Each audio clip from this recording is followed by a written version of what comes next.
What up? What up? What up? Happy Monday to you. Hope you're having a good one too as you get prepared for the Turkey Day. We got a good treat for you tonight. We're going to be going over a actual deal structuring, show you a case study of a deal that I closed probably about almost a year ago. So it's one of the first deals I've ever closed as a wholesale deal. I wanted to break it down for you in detail, how I was able to close this deal. Never seen the seller, never seen the buyer, but I did get to see the house and was able to make $7,000 on this one deal. I'm going to break it all down for you and let you know exactly how I was able to do it.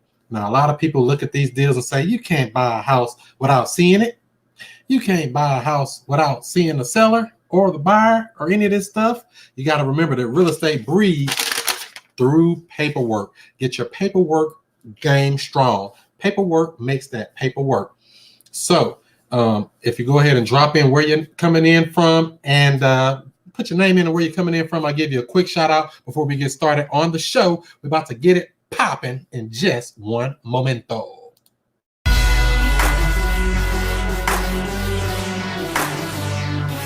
And we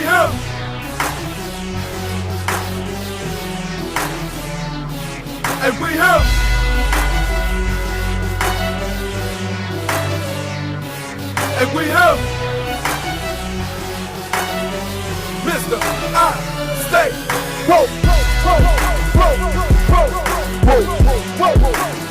and Mr. I Stay Woke. What's happening? What's happening? What's happening? This is the student master teacher, Mr. I Stay Woke, Chris Monroe, and I'm right back at you with another real estate video. Tonight, we're going to show you a breakdown of a wholesale deal that I did where I never met the seller, never met the buyer, and was able to net a whopping $7,000 on a deal that I thought was dead. Tried to give it back, and it just didn't work. She wanted me to have it. So I said, I'll take it, baby. Let me have it. So go ahead and put your name in and where you're from. We'll give you a quick shout out. Who we got here? What's up? What's up? RBOLVS. Roblovis. Okay, what up? How you doing? Watching over here on YouTube. We are streaming on YouTube and in Facebook live with the Woke Master. I can't see who that is, but if you are watching in Facebook, in the group, in the Woke Real Estate Investors group, scroll all the way down to the bottom of the comments. There's a little link there. It just says, gives you permission for me to use your picture and stuff on here because we're streaming through a third party. And, when you're in a private Facebook group, we don't want to just put your name out on the internet unless you want your name on the internet. So glad you got to chop in. If you find any part of this video gives you any type of value, go ahead and hit that like button. And if you haven't subscribed to the YouTube channel, hit the subscribe button and bang that bell. So hopefully you're having a good Monday this evening. And so this deal here, let me see if I can get my screen up. Let me see here. Here we go. So there it is, this beautiful brick duplex. The way I found this deal was through, I actually pulled a list. What up, peoples from New Orleans? Demond Brown, Nolans in this mug. What up? I actually pulled the list. I think I got it from List Source, but I don't really use them anymore. I upgraded my list pulling game a little bit better. That cost me a little bit less. Find out more about that at wokesource.com. Wokesource.com is the website for that. So for this particular deal here, I pulled the list that was an absentee owner list, random. So I think we might have had maybe 1,300 names or something stupid on it. Like it was a lot. So I pulled the list, skip traced the list, and I actually got it and put it through the ringless voicemail system. So RVM, ringless voicemail system, is basically where a call goes out, it gives like a half of a ring, and it goes straight to somebody's voicemail versus having them answer and say, hey, yeah, who is this? What are you doing? So I used a ringless voicemail system called REI Rail. And I'll give you more information on that as we get through the stream here. If you want to get more information on every system that I use, that's on wokerealestate.com on the marketing page, every single one that I use. So yeah, put in your questions if you have, and I'll try to get to it before we end this stream here. So for this particular deal here, came up as an absentee owner. They owned the house for probably 20 years. I think 21 years she had it, because she actually had a tenant that lived in this house for 20 years, paying rent on one half of this duplex for 20 years. I mean, they paid off the whole mortgage long time ago, if there was a mortgage. I'm not even sure. But all I know is this house was free and clear. It also had it was an absentee owner, so we knew that it was a rental, basically. And in the area it is, Dutchtown, South St. Louis City, we know it was a rental area because it's a high rental area over there anyway. So we went on and did that. What's up, Tom from Philly in the house? I see you. So we went on and pulled the list, skip traced the list, sent out the ringler's voicemail. They called back. Actually, the husband called back. So I answered the phone. Yeah, we just want to know if you were interested in selling your house. Well, which house are you looking at? I'm looking at this one. Gives him the address. He's like, yeah, we want to sell it. You want to buy it? Well, let you speak to my wife. The wife wearing the big draws, I found out. And that's very important when you're dealing with a husband and wife on any phone conversation. Figure out who is the decision maker. And I found out that the wife ran this relationship, which they normally do anyway, right? Would you agree? Who really ran a relationship? Drop it in the comments. The wife or the husband? Who really be running this thing? So in this situation here, the wife were the big draws. She owned it for like I said, 20 plus years. She had it rented out. She had a tenant still on the bottom level, but the upper level was vacant. So I was on the phone with her. We talked for a while. I think I talked on the phone with this lady for probably a good hour. So come to find out, she wanted a certain amount. She wanted to get about $75,000 for it, which was too much. I knew that anyway. So just talking to her more, asking about it, what kind of condition it's in, all of that type of stuff. She started breaking it down, telling me that, oh yeah, well, it's okay. It's a rental. You can go look at it. So I'm like, I can go look at it? Great. So where's the key? How do I go about looking at this house? She said, oh, the key is under the doormat. How you love that? So I truck my little self over there, pull on up to this little duplex, go in, check it out. And I started to notice that this house needed quite a bit of updates. So let me see here. So this is the front and the back of the house. Pretty big, strong house. Old air conditioners, as you can see underneath the porch right there. Those are pretty old, but they worked. They had satellite dishes. I don't know about that stuff. But, tuck pointing and roof and everything looked to be pretty good condition. The outside of the house was not bad. The interior was definitely dated, as you can tell here. Old ceiling fan, old carpet, old everything old from the 80s. It's like you walked back in time, like you lost 30 years off your life if you're not even 30 years old. So I walked through the house, checked it all out. This is how it looked on the inside. I don't even know if that was a real chimney or what. So I just took pictures of all of it. I don't even know if these little lights, I think one of these lights worked. So this house was definitely out of date. It needed renovation. The kitchen, that's probably the first dishwasher that ever came out in history. I don't know. Maybe it is. But as you see here, old kitchen cabinets, old electric stove, the oven, or the countertop had a burn mark on it from somebody learning how to cook. They didn't know what they were doing, stuff like that. So this house is really outdated. Even the floor, if you can see it in the bottom left of that photo there. The flooring, old, out of date, and everything. The bathroom, look at those lights. I mean, you could tell this is probably a 70s or 80s style, everything. It even had a stand-up shower in the upstairs here. Stand-up shower, not a bathtub. Downstairs had a bathtub. So both sides of this duplex was a 3-bedroom, 1 bath on each side. But actually, there was an additional bathroom in the basement of this house. So I guess it's what's that? 6-bedroom, 3 bath, I guess. So this house was dated. As you can tell, they need everything. The tile peeling, all this blue stuff. I mean, at least it's not a pink kitchen or a pink bathroom, or one of those colors that you always see, but you can tell this is definitely out of date.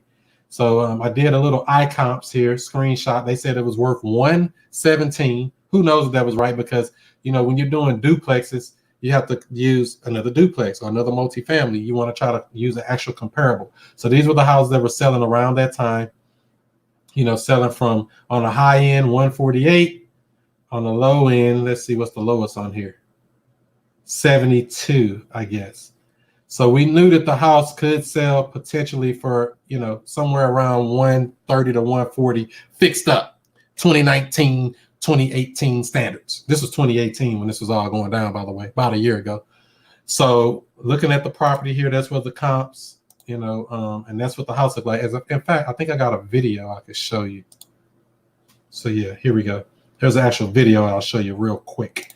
a little video walkthrough, about 3 minutes. Let's see if I can do this without breaking my computer or something silly going on. Let's see here. How do you make this bigger? Full screen. Going through this house. Matter of fact, let me mute that. Mute. So when you first go up the steps, this is only the upstairs unit. It had dated windows, had a handrail, then it had this old floor, had a big, beautiful wallpaper there. It had mountains and trees like that's in Montana somewhere over a lake. Beautiful view when you come up, but it's out of date. Wallpaper on mostly every wall. You walk in, and I take these pans so you can see all. This is the video I used to actually sell this house or sell this contract because I didn't sell the house. This was the first bedroom, very little. Maybe a kid can go in there. Small little room for a twin bed or something like that. Little closet. I don't even know what that flower thing is on the wall. Ugly. Who knows? Ugly stuff. So going through the house, I don't know if this video is coming out distorted or not. It's been kind of funny on my end. This was the living room area here. Big open floor plan and another little room. Oh, that was a dining room and a living room. Huge. So this was the pictures I was just showing you a minute ago. The carpets were stained and brown and old, need to be replaced. Or you could have just shampooed them if you're really high speed. Uh-oh, there we go. It's acting funny. I never streamed the video while I was on it. So that's the dining room here where the ceiling fan is. Then that walks through straight back into the kitchen. To the right here is another little bedroom. As you can see, it's an old, outdated house. Nothing really special about it. Old light fixtures, everything old. So as you can see, it needs pretty much everything cosmetic wise. So like I said, and also I think they replaced the roof about maybe 10 years ago. That's the only thing they really did to it was roof. And this old brown carpet was the kind of carpet I crawled on as a baby way back in the day. Old carpet, brown. Then wallpaper that's ripping on the wall here. That was the second bedroom. Or the third bedroom there. Then this is the bathroom we're walking into now. Single sink. Multi-lamped without the bulb.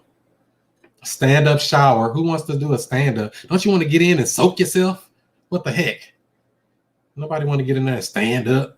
So that got to be ripped out and put that. And then this kitchen was ugly. Old cabinets like I showed you on the photos. Old everything, old dishwasher. At least it had a dual sink. That was a plus, right? So as you see, this house needs quite a bit of work.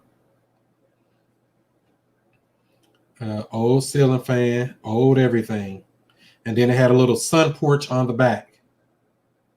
And so the downstairs was similar to this, except for it had more space where the steps were from downstairs. So actually downstairs had a little bit bigger space down there, because it didn't have steps to bring you upstairs. Old refrigerator. Who's gonna move that downstairs? Not me. So let me see here. I got about 30 seconds or 40 seconds left. Old patch right there. Burned that up. So I want to show that. So when you're doing your videos and you're trying to sell a deal, when you do a video, do a good solid walkthrough. I didn't do an exterior video of this. What I should have did, exterior and interior. That's the way I do them now.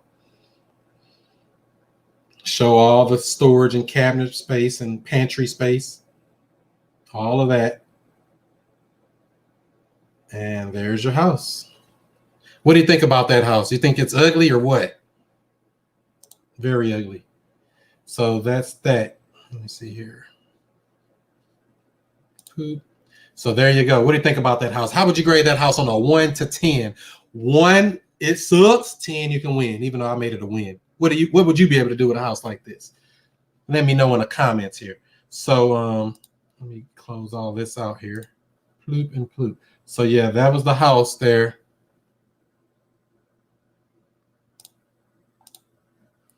So there it is. And there's some more exterior pictures. So like I said, the everything didn't look too bad. You say, what's the website? The website for what, Mr. or Mrs. Facebook user? And the people watching on Facebook, like I said, there's a link in there that says all the way at the bottom of the description. Click that link and it'll make your picture and stuff pop up and make it look all pretty. Unless you just want to be a Facebook user. You have to get permission because we're streaming live on YouTube and streaming live on Facebook in the Woke Real Estate Investors Group. Give this video a thumbs up if you learned almost anything yet. If you almost learned something, give it a thumbs up. If you didn't, just say, oh yeah, give it a thumbs down. So this was the house here. Like I said, it had all this here. It wasn't any leaks or anything on the inside. No water getting in. This was the backyard, if you can see it. It had a detached garage that was full of stuff. A lot of material were in there because these people were actually they had multiple property. This was the last one. They were downsizing so they could retire and live out in the middle of nowhere, giving it a 9. Yeah, it was a 10 to me because I was able to win.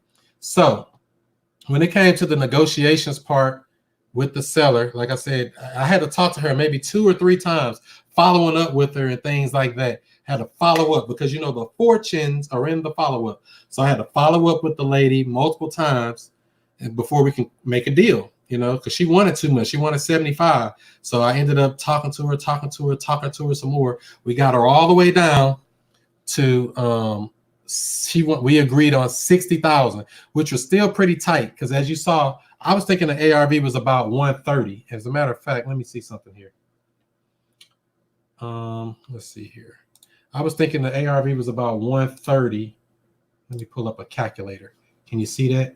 So let's see, 130 times 0.7, which represents the discount that a cash buyer may want, minus how much you think it'd be in repairs after watching the video and stuff. What do you think that'll be? Maybe 30,000 or so in repairs. 30 in repairs. That's 61 already. So we already too high. But me being a newbie, not knowing, failing forward, I locks it up for 60,000 anyway, and sent it out for 66, thinking that, hey, see, somebody might, you know, thinking they can do the work a little bit cheaper, or they may be able to do some. Can I make that bigger? I didn't even know that. Can you? Oh, you can't do that. You can't make this no bigger. So I locked it up for $60,000. 60 G's. Uh-oh. How do I get me up here? There we go. Woo. Gotta learn how to use this thing. So I locked it up for $60,000. Send it out to the buyers that I really didn't have many because this was like my second month in the wholesaling. I just started August. I closed my first deal August 2018, and this was about November, right this month, November of 2018. So I'm like 2-3 months, maybe 4 months into the game, still learning the game as I'm failing forward. And so I locked it up for $60,000. So let's see here. I'm thinking that, you know, this may not work. So I ended up going ahead and negotiate with her, and we able to lock it up for 60 G's. I sent it out to my cash buyers, which I barely had. So the way I marketed this was I put it on Facebook Marketplace into local Facebook groups here in St. Louis. I actually put it into, where else I put it on? myhousedeals.com. I put it on Bigger Pockets. I put it on several other Facebook groups that were just, you know, friendly for you to post your deals. You know, a lot of them now say, we don't want you coming in here posting deals unless they're really deals. But most of them say, don't post your deals in my group. But I was doing it. I posted in those groups. I posted on Craigslist. What else did I do? ConnectedInvestors.com, another site called Wholesaler Hub right here in St. Louis. It was like a little thing where you could post up wholesale deals in the local one. I put it on, let me see, I think that's all the places I put it. So everybody was coming back saying, yeah, we like it kind of. We want to get it for 40. We want to get it for 35. I mean, they were just busting me down on the numbers. I'm like, oh, man, I'm losing all faith, thinking that, man, I ain't gonna be able to get this. I got this thing locked up for 60. I'm asking 66, and every offer I get is lower than the money. So a week go by. That's going on. 2 weeks go by. Still the same. I'm like, oh, man, I don't know about this. Third week go by. I'm like, oh, well, I'm going to go ahead and go back and talk to the seller and let her know that, you know what? The price too high. I got my contractors in. They looked at it. The amount of work we need. You know you didn't fix this house up. That's what I'm thinking in my mind. This seller haven't did any rehab or anything in this house for over 20 years. She just collected rent and lived off of it, which I'm not mad at her for that, because I would have did the same thing maybe. So I went back to her to tell her that, you know what? I'm going to have to give you this back because we can't do it. The price is too high, 60,000. She said, so what do you need to be at? So I say, you know what? I will go ahead and we need to be around 40,000 to make this work. She's like, 40,000? But I mean, you know, so if we're at 60 now and you need to be at 40, can we meet at the middle and do 50? So I'm thinking, 50. I don't know. That still might be too much. We would lose money doing it at that deal. Just to be honest with you, because we built a rapport. Like I told you, I talked to her 2 or 3 times. So I'm thinking that, that we can't do it. She said, well, can you do 45? See if you can do 45 and get back with me. So I'm thinking I was giving her this house back and saying, I don't want to do it. And she gave it back to me. No. She dropped down $15,000 in less than 2 minutes. So she could have did this from the beginning, as you see, but she was being greedy because remember, she has no money in the deal. She just collected rent and now she's cashing out to go retire. And they didn't need money. They had plenty of money. And I never met this lady all over the phone. Like I said, they gave me the key that was under the doormat that was already there, which was like not safe, but it's their house. Do what you want to do. So we negotiate. She said, get 45, do 45 and see what you can do. So you know what I'm going to do? I'm going to run it all right on back and try to put it on right back out for $52,000. I sent it back out, sent the email list right back out. Oh yeah, there was the other way I marketed too. I had a small buyers list on my MailChimp account. If you ever have a MailChimp account, you sleep. Don't be that. Be smart. So I sent it back out to say, yeah, new price, seller wants it gone. I only had maybe 100 buyers on my list, if that much, from gathering over time from different Facebook groups and things like that. That's one way you can grow your buyers. That's a nugget I'm gonna drop in there for you. When you see people putting deals up in your city on Facebook, say, yeah, I got this deal, ARV, this, that. Drop your email. Go in there and copy all those emails and the names of those people and put them into your MailChimp account. That'll grow your buyers list. If they're really buyers. I don't know if they're buyers, but it'll get somebody in your pipeline to get you, we can touch them at a snap of a finger. Hope that helped you. That should be worth a like right there, right? Have you given it a thumbs up yet? I ain't seen too many likes. I ain't seen my like game ain't strong as I thought it was going to be. So I went on and did that. Let's see here. Yeah, so we did that. We went on and I sent it back out for 52. 48 hours later, I got a buyer to say they wanted to get it. So I told them where they can go look at it. They went and looked. Or actually, he didn't even look at it. He was out of town. He bought it by having his property manager go look at it. He had one of his property managers because he wanted to buy it as a rental. And if you watch my other video that talks about who are you talking to on the phone, I was talking to one of the best type of buyers you can find. It's a buy and hold buyer. Somebody's going to pay a little bit more because they're going to hold it long term. Now, these fix and flip type people, they want to get it so cheap because they're taking all the risk. So this person was a buy and hold type buyer, which I got lucky finding him. He buys a lot of property, come to find out. He has about 20 properties in the St. Louis area. He don't even live in St. Louis. He lives in like 2 hours away. So that was good. So he ended up saying, yeah, he'll take it at $52,000 and pay the closing costs. So, let me backtrack a little bit. I forgot to tell you, this lady here was kind of a difficult negotiator too. So I had to work on her hard because she wanted me, you know how you put on a contract, $100 going to be deposited into the escrow account. She wanted me to go put that $100 in. So I actually had $100 at risk here by putting it under contract for $100. She was serious about it. She also, I'm going to let you know this too. She also went and looked up the company. She looked up my LLC, looked up my information, and found out that it was real. She found out I was the real deal. And luckily, the LLC that my company is under is older than this real estate business. She looked and said, oh, wow, you've been in business since 2011. You must be the real deal. Or she looked at our website to make sure all of our stuff is clean, crisp, and clear. Looked at our reviews and all of that stuff. That's why you got to have a good presence on the internet. It makes all of the difference because she went digging. She wanted to make sure because, like I said, I'm doing this deal virtual. I never met this lady. So she had to look it up to see if I was the truth or if I was just a dude with a go-to. I was the truth. So she said, okay, he's the real deal. Back to the cash buyer. The cash buyer, he came on in. Yeah, we'll take it at $52,000 and pay both sides closing costs, meaning the seller side closing costs and the buyer side closing costs. That's how I set up all of the deals. So that my assignment fee is even. So remember, I have it under contract for $45,000 after a renegotiation. Sent it back out for $52,000. Found an end buyer to buy it at $52,000. Made $7,000 on a deal I thought was dead. How do you lose on that? So they gave me a check back for $7,100, had my $100 earnest money down, and my $7,000 profit on a deal that I just thought I had nothing coming from 3 weeks of having it under contract. I just really knew this deal was done. I really didn't think it was a way that I can get this done and sell it because the price was gone. And I really was trying to give the house back to the lady. That's the crazy thing about it. I really was like, yeah, you know what? We ain't gonna be able to do this. So, I use that as a real thing now if I need to renegotiate. You learn this stuff. That's why you got to get in the game. If you're on the sideline thinking about getting in the game, What are you waiting on? You're going to make mistakes. I make mistakes every day. Just fall, fail forward, and get up and dust yourself off and try again. So let me see here. So I went on and put that in there. Let's see, we're here. Lady T. I love you, Chris. Can't even afford to talk to you in a consultation. Why you say that?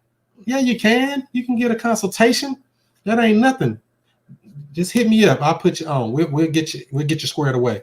So let's see if you have any other questions about this here. Is there coaching still available? I'm thinking about starting it next week. Yes, the contracts, cool gear, and coaching is available at wokerealestate.com. Wokerealestate.com. That's the website. Let me see here if I can put it on the screen. Ooh, I got on that red. It's not showing too good. So we're not going to use that one. We're going to get off that. So wokerealestate.com if you want to get coaching. So when it comes to coaching, basically we're going to set it up to where you can do a weekly call. I can help you go and negotiate deals with your sellers if you need, help you get your systems in order. Because a lot of times it's just one little tweak that you're missing. Like, working hard, like cold calling. Why you cold calling when you can send a text message or send a ringless voicemail or send something else if you have a budget. And it don't cost much to send a text message. You're talking about 4 cents, 8 cents, you're talking about pennies to touch 1,000 people, 4 cents each. How much is that? 30, 40, 50 bucks or something? For the amount of volume you can touch and weed out a lot of people, I always say to do something like that. Text message, ringless voicemail, things like that. Or either just, you can cold call them still. That's totally up to you. I'm all about a system. I'm all about finding a good system that works. So when it comes to the coaching, that's what I'm going to try to help you do. Find out what's wrong, identify problems, help answer any questions you may have, help you with negotiating, help you bring up some good questions to ask these sellers. Because, he who asks the questions is in control of the conversation. When you're asking good questions to these sellers and they tell you, you know what? This looks like a pretty good house, Mr. Seller. What made you decide to want to sell it? Oh, you want to sell it because of that? Wow. So let me ask you this. What are you going to do if you're not able to sell it?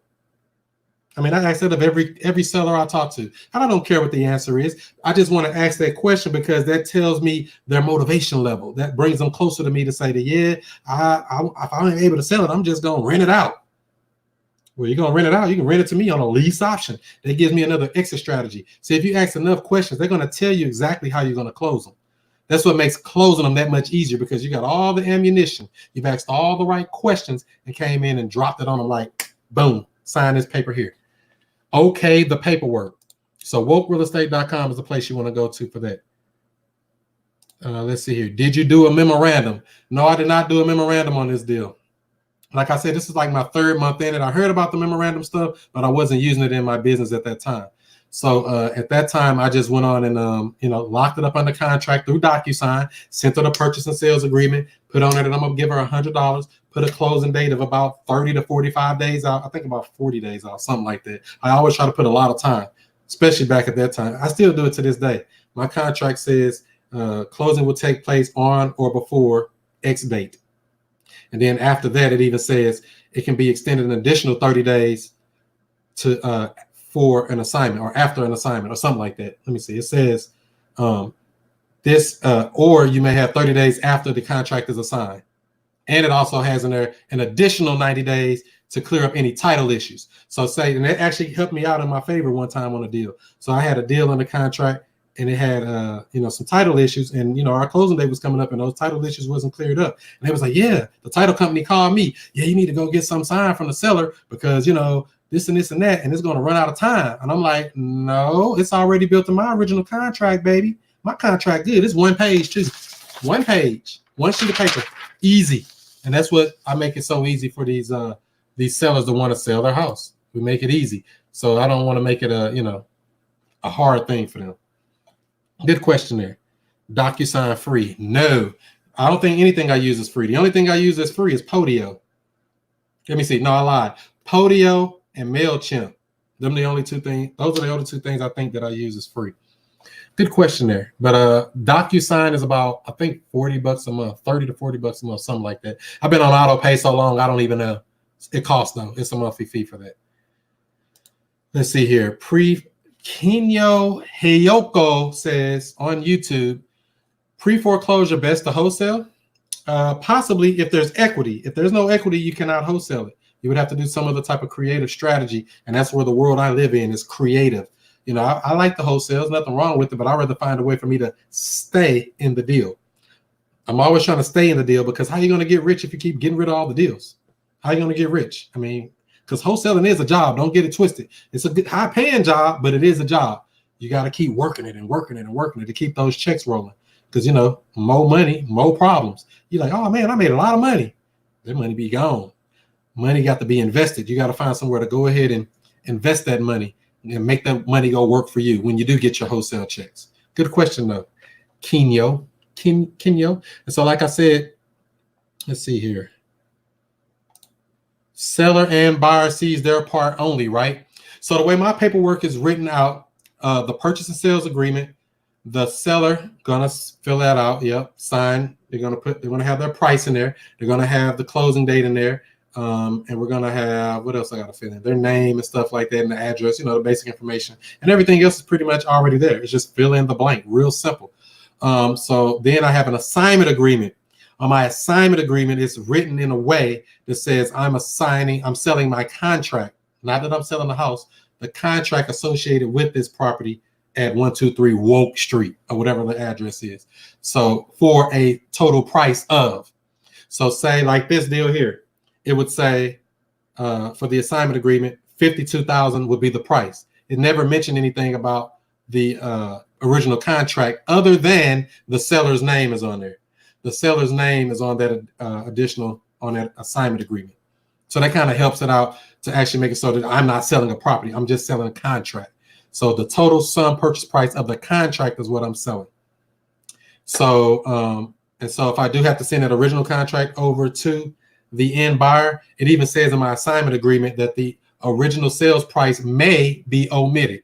Because, you know, sometimes they're like, well, what you got under contract for? And they want to start counting your pockets. You know what I mean? Don't count my pockets, man. Get on up out of here, bro. We ain't playing that. Don't be trying to sit up here and count my pockets. I'm making $1 million if I can. That don't mean you going to get a piece of it.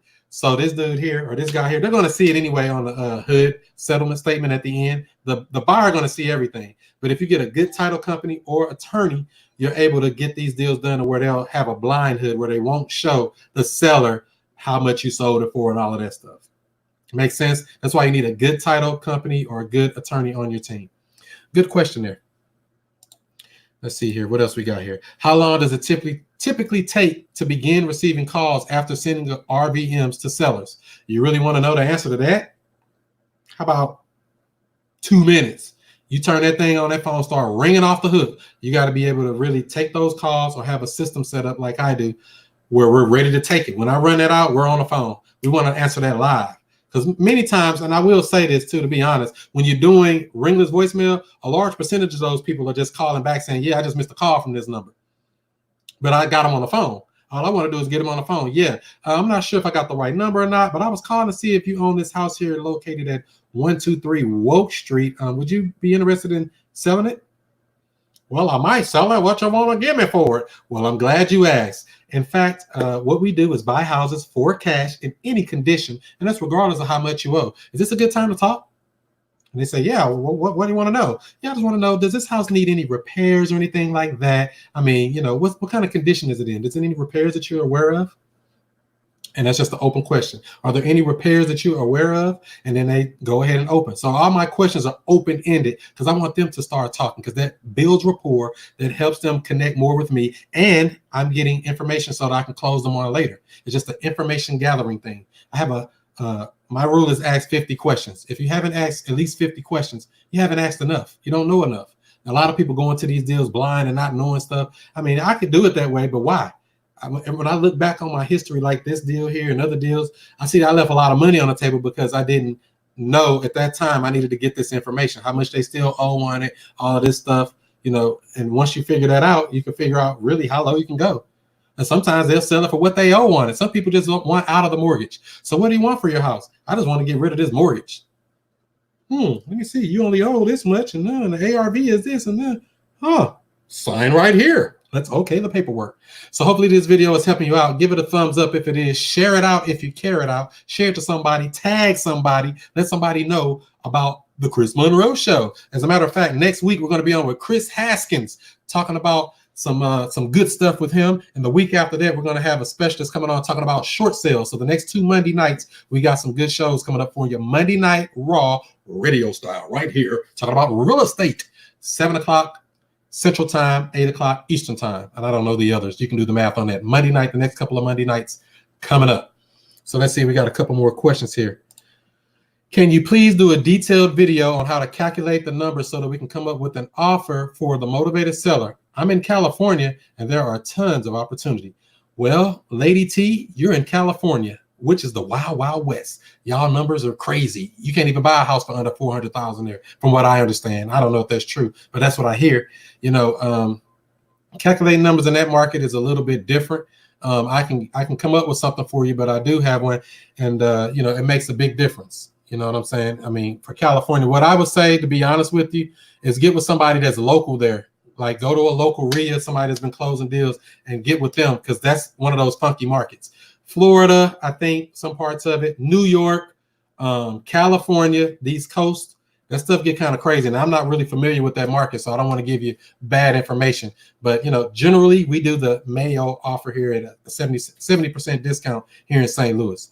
But there, I think they'll buy it at a different number, and it's another formula. So I don't want to give you bad information. I only want to give you good quality information like this here. Oh, you're welcome. You're welcome, Lady T. And also, Terrell, thank you. My first $2 I ever made on YouTube. Everybody give it a round of applause. Woo! I ain't never made $2 on YouTube. Thank you for it, my brother. You the man. You the man and nobody else is. $2 that I ain't never had a $2 win that like that. No. But you ain't never seen nobody so happy for $2. This is my first one. I know I had it turned on because I just got qualified. Because, you know, these different things here, they have to qualify you to be monetized, qualify you to get super chats. Thanks for that super chat, Terrell. You the man. You got to get qualified. So, you know, that's the whole thing. I love it. Appreciate it. Thank you. Thank you. Thank you. All right. So any questions about this deal or anything else before I get up out of here and do some more woke stuff? Let's see here. Chris Birch, what up? What up? How you doing? Bro, I stay woke. What is your favorite sign? We buy houses. We take over mortgage payments, etc., etc., etc. So, well, my favorite sign that works best for me is sell your house for full price. Sell your house for full price, and it's a number on there. That sign has gotten me plenty of deals. As a matter of fact, I even have magnets on one of my vehicles that says that, and it got me a deal. I'm going to do another case study on that coming up here in the coming weeks.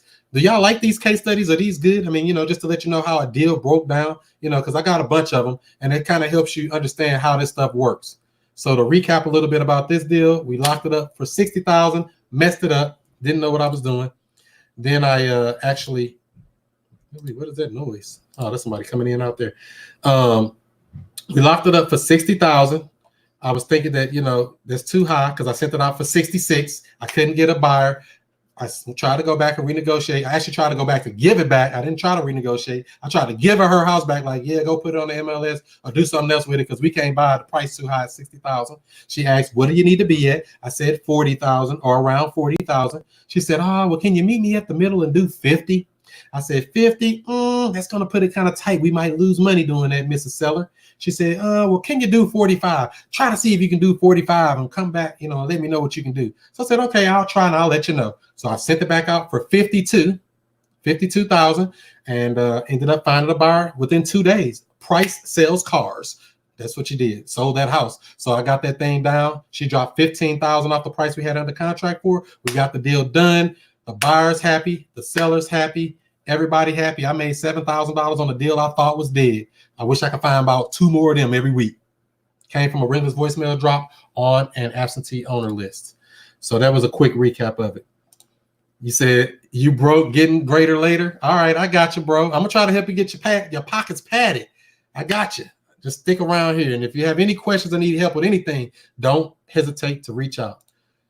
A Facebook user says, let's get it. Thanks for that. Thanks for that. Everybody in the house but Chris Haskins. Oh, yeah, I'm going to be on with him next week. Next Monday night, 7 o'clock Central. We're going to do a live stream right here. And like I said, then the following week, December 9th, we're going to be on with the short sale specialist. He's going to break down short sales, some case studies, and show you some of the deals he was able to negotiate and some of the strategies and tactics that he used to do short sales, because that's something I want to learn about myself. I've done some, some creative stuff, but I want to get better. because you can wholesale for a while, but when you get your game up, you just overpass everybody else. Everybody else stuck on this one thing. That's a good way, especially if you're in like California, like Lady T or somebody in a competitive market. Everybody trying to wholesale. Why you want to wholesale when you can learn some of this other stuff like short sales and negotiating this and break it down that and creative finance and seller finance and lease options, wraparound mortgages, subject to all this other stuff. The world is large, so come on out and be in charge. Let's see what we got here. Who else here? What up? What up? Dragon Manifest. All right. Yep. I see you. Ernesto. What up, Ernesto? And like I said, if you're watching on the Woke Real Estate Investors Group, at the bottom of the description there's a link. Click that. It says you give permission for them to use your name and stuff on here because we're in a private Facebook group. That's why it's showing up as a Facebook user. You just got to do it one time. Once you do it, you'll be good to go. All right. Is there any way possible to sub to a reverse mortgage? You can do it, but you'll be in a world of hurt because that would trigger the due on sale clause, and they want that house. That's why they did a reverse mortgage. That bank or institution or whatever to set that up, which is really kind of a scam in my opinion. They're taking the equity out of your house, and people are living off the payments. So realistically, no, it's not a way to revert to do a subject to on a reverse mortgage that I'm aware of. I don't think you can do it because, like I said, that would trigger the due on sale clause. And plus, once this person takes that good old dirt nap, they want that house, bro. They coming for the keys, coming from overseas. Cost a brother 200 G's. So that's what they're doing right there. Good question, though. I would not do that. I would not do a subject to on a reverse mortgage. So for the people that are watching here on the YouTube, you should already know to join the free Facebook group, Woke Real Estate Investors. Woke Real Estate Investors on Facebook, talking about subject to wraparound mortgages, lease options, and all the other funky stuff. We put a lot of content in there as well. Check that out. That's a good place to start. Also, right here on Facebook, if you're not on, if you're watching on the YouTube, like it, share it, bang the bell. Plus, don't forget, I have a whole playlist on here with over 100 videos. Over 100 training videos talking about real estate. That's the name of the list, called Real Estate. I think the link's in the description of this video, as a matter of fact, too. So just watch that. It shows you from start to finish. It talks about basic things you need to do to get started. It talks about how to talk to sellers, who you're on the phone with, and a whole host of other interviews, deal structuring interviews or conversations I've had with people over the past, and you just go through and watch those videos. You can learn all this stuff. I tell people, just take the time. YouTube University is real. I learned a lot of this stuff from the internet. I paid money to learn a lot of it too, but I learned the basics. Get all the basics right here for free on YouTube or on my YouTube channel at Chris Monroe STL. So let's see here. Who else we got here? Yeah, it's crazy because I have to be have a super motivated seller. Yeah, you don't want to do that. Yeah, don't do that other thing though. That's what I would say. So hopefully you all learned something here. Like I said, give it a thumbs up. And if you're looking for a place to get you some good lists, I've been using PropStream. So if you want to set up for mine, get under mine here, go use my link, get a 7-day trial. It's wokesource.com. I created a domain just for it. I made it easy for you. Wokesource.com. You click on it. The link's in the description here. And you can get a free 7-day trial. And you can get access to MLS data. You can get access to vacant homes, cash buyers. You can pull cash buyers right off of there. You can see all the deals that sold for cash in a given area. It's nationwide, all 50 states. Check that out, wokesource.com. You'll be amazed. You're going to say, man, what happened? It's free for 7 days, and then it's $97 per month after that. I've been using it, and we got more leads than I can even process right now. Is that a good problem to have? More leads than you can even process. That's bad, ain't it? So check that out. And if you want to get contracts, cool gear, and coaching, like I said, that's at wokerealestate.com. wokerealestate.com. So hopefully you all learned something. I'm about to get up out of here and do some more woke stuff. So do what you do. Oh, before I do that, we got the shift coming up. The shift, March. Let me take this off of here. I done messed up my whole screen here. Get that off. There we go. We got the shift coming up March the 5th through the 8th with Christina Spells. We got Daniel Chad Moore. We got the Real Estate Gurus, Sister Shanika Lene. Chris Monroe, the student master teacher, Mr. I Stay Woke, is going to be there as well, doing my first speaking event right there in the Smoky Mountains of Tennessee. Join us for 3 nights and 4 days in the Smoky Mountains. It's going to be a nice retreat, food, alcohol, all that stuff's all inclusive. Check out more information on that at the shift retreat.com, or you can go to wokerealestate.com and look at the events page, and you'll see more information on that, a full breakdown of how that all works, and you'll be amazed. You'll like it. So you can learn real estate and have a good time. Ain't nothing wrong with that, right? So with all that being said, I'm about to get up out here and do some more woke stuff. Do what you do, be who you be, and I'll see you before you see me. Peace out, family.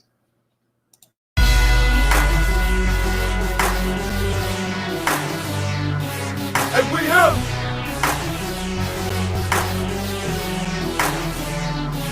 And we here.